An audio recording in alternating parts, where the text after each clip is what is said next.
Assalamualaikum. Diingatkan satu yang jangan lambat tak apa. Dia jangan ada stop pun boleh. So malam ni kelas ada record Siapa yang boleh join, sudah join. Siapa yang tak sempat, boleh tengok recording. Okay, alright. So first kali ialah saya ada share satu entry di IG, tapi dia apa nama dia setting sikit lah. Okay, sebenarnya saya UJ ni saya nak sell ke saya nak buy. Jujur saya katakan masa ni hari Monday saya create grup ni, tempat belajar ni pada hari Isnin yang lepas awal minggu ni lah. So ada beberapa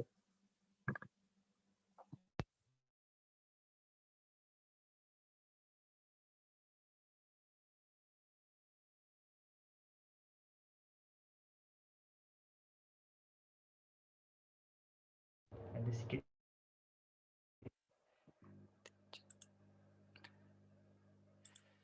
Hello? Jelas tak? Tak apa, mungkin tak perasan kot. So, okay, alright. So, kita review balik hari Isnin. Okay, perjalanan grup ni saya share, saya buka. Grup ni adalah kesinambungan sebenarnya. Kesinambungan program sejak daripada PKP lagi. PKP awal lah. So, kita dah, masa PKP awal tu agak meriah semasa FOMC. So, kita orang make profit agak besar lah. Kita orang berjaya baca market dengan baik. Okay, so pada minggu ni saya start satu grup dinamakan sebagai tempat belajar trading. So awal minggu saya jangkakan AUD CAD short buy dan yes, kita make profit.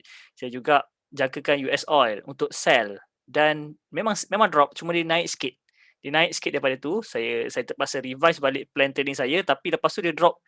Kau dia drop. Daily tu 3 batang dia turun. Okay, so nanti saya explain lah. So pair UJ. Sebenarnya daripada awal lagi saya expect yang UJ ni akan jatuh lah.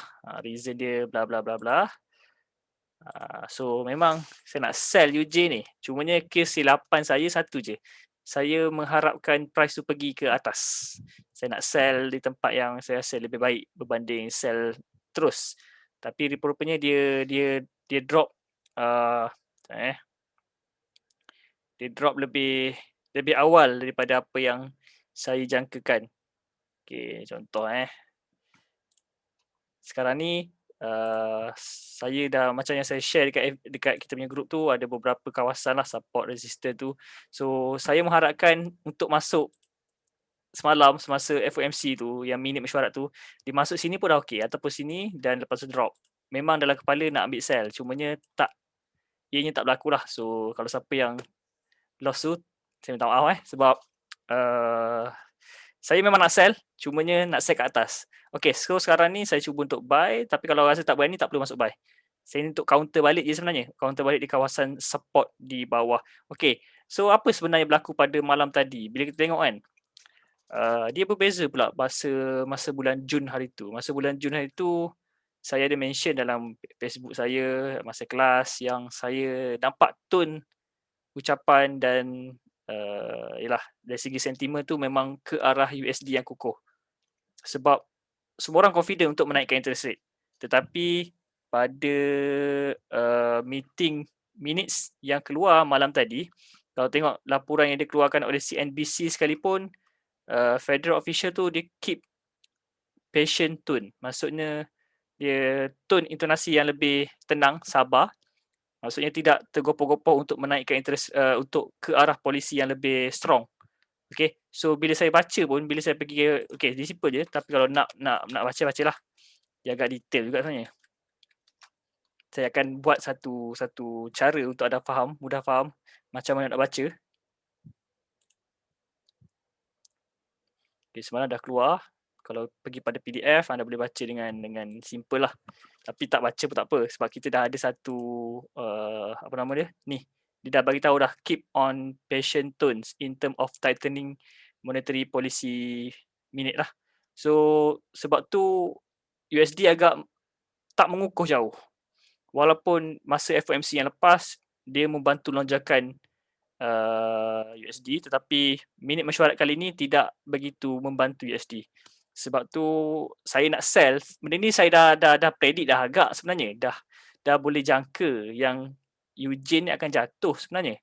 Dan kelas kita semalam pun saya dah tunjuk ni mapping ni kan, dia akan jatuh sampai sini. So kesilapan saya satu je, strategi entry untuk kali ini.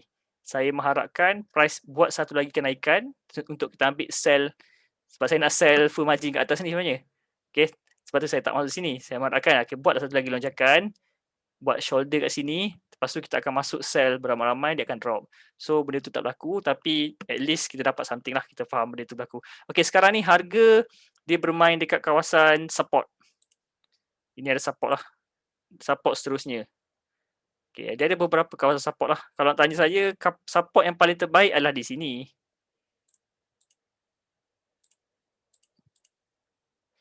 Di bawah ni. Itu yang terbaik lah, tapi lambat lagi nak dapat, nak sampai tu sebenarnya. Okay, so dia akan mungkin dia akan berlaku macam ni. Mungkin lah, dia akan sideways dan drop tu akan berlaku. So, saya sedang nak counter balik. Apa-apa yang berlaku saya nak counter sini, mungkin saya ambil buy. Bukan untuk swing buy tu untuk ambil profit saja.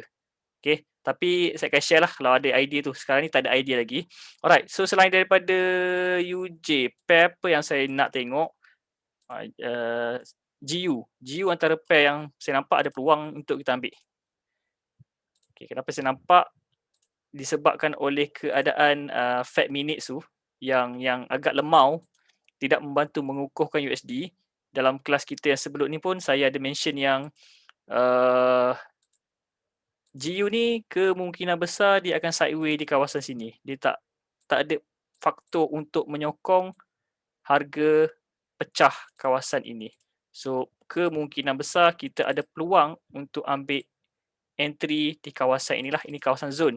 Kenapa saya kata zone? Ini adalah zone support, previous support. Harga pernah sampai dan harga membuat rejection. So sekarang ni kawasan ni masih fresh, berkemungkinan sekurang-kurangnya dia masuk dan ada sedikit retracement lah. Okay, saya tak kita kena semak minggu depan ada apa. Okay, jom kita tengok. Minggu depan ada apa? Ada tak benda-benda yang boleh menyokong kepada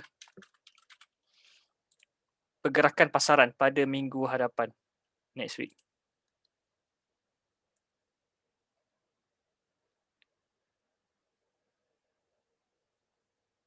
Okay, minggu depan ada CPI. CPI tu penting. Data ekonomi yang agak penting.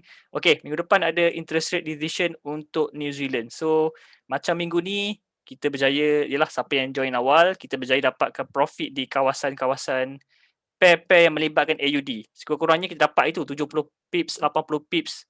Ada yang 100 pips. AUD, CAD 100 pips. So, disebabkan oleh news macam ni lah akan menggerakkan market. So, tumpuan kita pada minggu depan, tak apa, minggu ni mungkin kita boleh berehat seketika.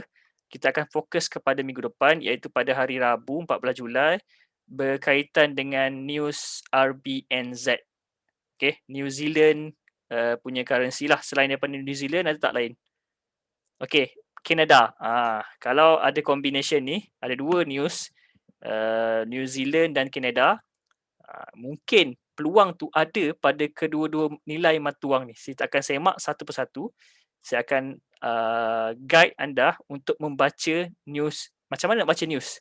Macam mana nak buat expectation? Macam mana nak susun trading strategi?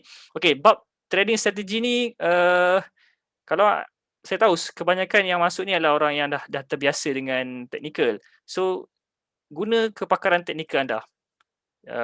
Tak perlu ambil saya punya technical analysis tu 100%. Kalau saya nampak buy lebih awal, anda nampak dia boleh jatuh lagi ni. So follow analysis anda. Saya cuma bantu untuk baca fundamental saja. So hari Jumaat pun ada news tentang Bank of Japan, yen. Alright, ni antara benda yang penting. Minggu depan kita ada 3 benda penting. New Zealand, Canada dan Jepun. 3 benda ni akan kita fokus dan cuba untuk cari peluang trading sebanyak yang mungkin lah. Right, saya sebenarnya berminat untuk tahu tentang Bank of Japan ni. Okay, apa hala tuju dia? Kalau sebab keadaan sekarang, Bank of Japan, ekonomi dia orang agak terkesan, agak adakah Bank of Japan akan do something untuk menaikkan nilai mata wang ataupun tidak. So kita akan semak pada mungkin hujung minggu ni. Kita akan saya akan buat kelas khas untuk fundamental saja. Macam mana nak baca fundamental dengan cara yang sangat mudah, simple tapi membantu kita. Okay. Macam yang saya kata ni, secara teknikal kita tahu. Bank of Japan bukan Bank of Japan, UJ ni saya dah explain semalam. Kita tahu dia akan drop sebenarnya. Cumanya kenapa dia drop? Sebab Fed tak ada reason untuk naikkan interest rate sekarang. So rejection akan berlaku. Cumanya kita punya entry strategi saja. Trading strategi saja yang mungkin tak tepat semalam. Okay, tak apa. Kita akan cuba di pair yang lain. Untuk GU, macam yang saya explain semalam juga, saya nampak dia sideway tau. Dia boleh masuk dalam kotak ni. Mungkin kita boleh ambil kawasan ni kan. Mungkin boleh ambil, katakanlah kita boleh ambil buy di sini. Tapi bukan untuk buy long term lah. Untuk ambil pergerakan market saja. Sebab dia akan rejection. Bahkan berlaku rejection macam tu. Okay, so berkemungkinan peluang tu adalah untuk kita masuk entry. Kalau ada masa, ada peluang tu saya akan share di dalam group. Okay, so minggu depan NZD USD. Kalau kita tengok secara sepintas lalu NZD USD, NU tu, okay, siapa yang pernah tengok saya punya entry kat Facebook saya pernah share. Okay, saya share kat sini. Tapi saya dah close lah. Okay, masa tu FOMC, di mana FOMC tu kita dah jangkakan interest rate akan naik. So peluang untuk sell NU tu sangat tinggi. Dia jatuh dalam 300 pip ke menghampiri ke 400 pip lah.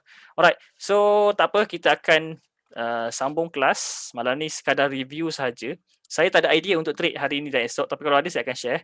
Sebab saya rasa fokus kita lebih baik pada minggu depan. Pada 3 RBNZ, Bank of Canada and Bank of Japan. 3 ni pastinya akan ada peluang untuk kita ambil pada minggu depan. Sebab kalau melibatkan news meeting macam ni, sekurang-kurangnya 70 ke 80 pips tu mudah untuk kita ambil. Lagi-lagi kalau kita boleh baca arah dengan baik, cuma susun strategi sahaja. Kalau secara kasarnya, saya kalau tengok macam ni kan, saya kena tahu dulu 3 benda. 3 perkara yang paling penting. Ekonomi. Kalau RBNZ, ekonomi New Zealand sekarang okey ke tak okey? Secara surface, inflation dia macam mana? Okey, prestasi ekonomi lah. Inflation tu melibatkan prestasi ekonomi. Okey, kalau dua-dua ekonomi dilaporkan okey, prestasi okey, ada tak ura-ura untuk perubahan polisi, tapering polisi? Ada istilah dinamakan sebagai tapering, polisi monetary. Polisi kewangan lah, monetary tu.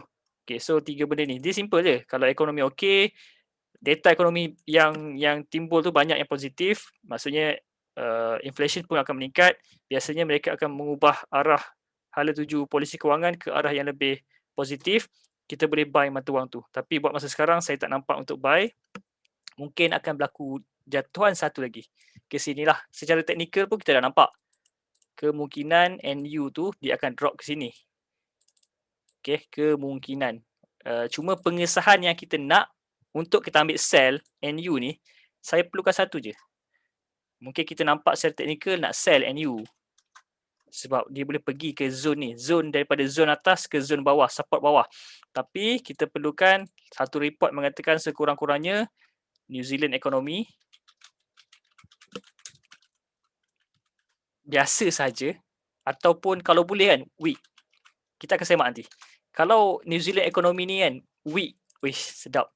Sebab kalau New Zealand ekonomi weak, dia punya inflation pun drop, mereka still dengan polisi kewangan yang lemah, meletakkan interest rate pada kadar yang rendah, okey, mudah untuk kita buat satu keputusan trading, iaitu kita akan cuba cari kawasan sell di dalam kotak weekly minggu ini.